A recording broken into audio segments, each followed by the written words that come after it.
देख रहे हैं इंडार्क राजकुमार के साथ। दोस्तों, इंडार्क में आज की कहानी हमारे साथ शेयर की है आशीष जी ने। तो सबसे पहले आशीष जी, आपका बहुत बहुत धन्यवाद अपनी कहानी हमारे साथ शेयर करने के लिए। तो चलिए बढ़ते हैं आज की कहानी की ओर। घटना है सन 2019 की। उस रात एक अमावस की रात थी। वैसे तो मैं इन सब चीज़ों पर विश्वास नहीं करता था, लेकिन उस दिन मेरे साथ जो हुआ काश वैसा कभी मेरे किसी दुश्मन के साथ भी ना हो। दोस्तों, मैं एक एनजीओ के साथ काम करता हूँ। उस दिन भी मैं और मेरे एनजीओ की टीम एक ज़रूरी काम से पासी के गांव में गया था। हुआ कुछ ऐसा था कि उस गांव की एक लड़की ने अपने गले में फांसी लगा ली थी। जब हमको इस बात का पता चला तब हम भी लोकल पुलिस के साथ वहां पर पहुंचे, लेकिन तब तक वह लड़की मर चुकी थी और फिर हम भी क्या कर पाते।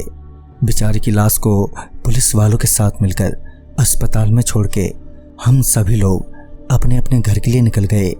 लेकिन मेरा घर अस्पताल से थोड़ा ज़्यादा दूर है। मैं रास्ते में अपनी बाइक को चलाते हुए घर की ओर बढ़ रहा था। तभी मैंने देखा कि कोई अंधेरे में खड़ा है और मुझसे इशारों में लिफ्ट मांग रहा है। मेरे बहुत पूछने के बाद भी उसने कोई जवाब नहीं दिया। जब मैंने अपनी बाइक उसके पास रोकी तो वो एक लड़की थी, पर मेरे बहुत पूछने के बाद भी उसने कोई जवाब न दिया और मेरे बाइक के पिछली सीट पर आ बैठी। फिर मैंने सोचा शायद ये बोलने में और सुनने में सक्षम नहीं है, क्योंकि वहाँ से थोड़ी दूर एक घर था जहाँ पर कुछ अंधी बहरी लड़कियाँ रहती हैं। मैंने सोचा यह भी शायद वहीं रहती होगी, लेकिन मैं ज़्यादा तो तब डर गया जब मैं उस घर के सामने पहुंचा, क्योंकि मैंने उस लड़की से पूछना चाहा, क्या तुम यहीं रहती हो?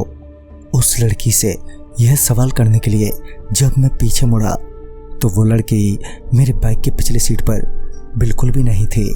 जहाँ तक मुझे याद है कि मेरी गाड़ी बीच में कहीं भी नहीं रुकी थी। तो फिर इतनी तेज चलती गाड़ी से वह लड़की उतरी कैसे?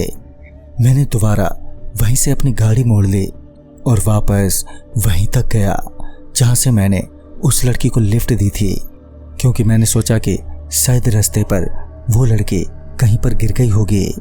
लेकिन वो लड़की बीच रास्ते में मुझे कहीं नहीं मिली। वो मुझे वहीं पर मिली जहाँ से मैंने उसको लिफ्ट दी थी।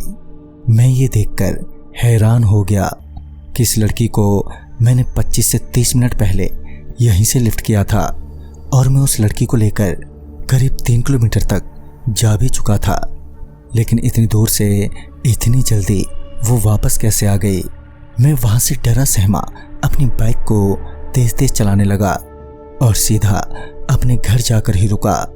पर दोस्तों, वो लड़की कौन थी और वो मुझे रास्ते में क्यों दिखी, ये सब तो मुझे नहीं मालूम। लेकिन हाँ, ये मेरी ज़िंदगी की पहली और आखिरी घटना है। कहानी आपको पसंद आई हो तो लाइक शेयर करें और साथ ही हमें कमेंट बॉक्स में ज़रूर बताएं। तो मैं आपका दोस्त राजकुमार जल्द ही मिलूँगा।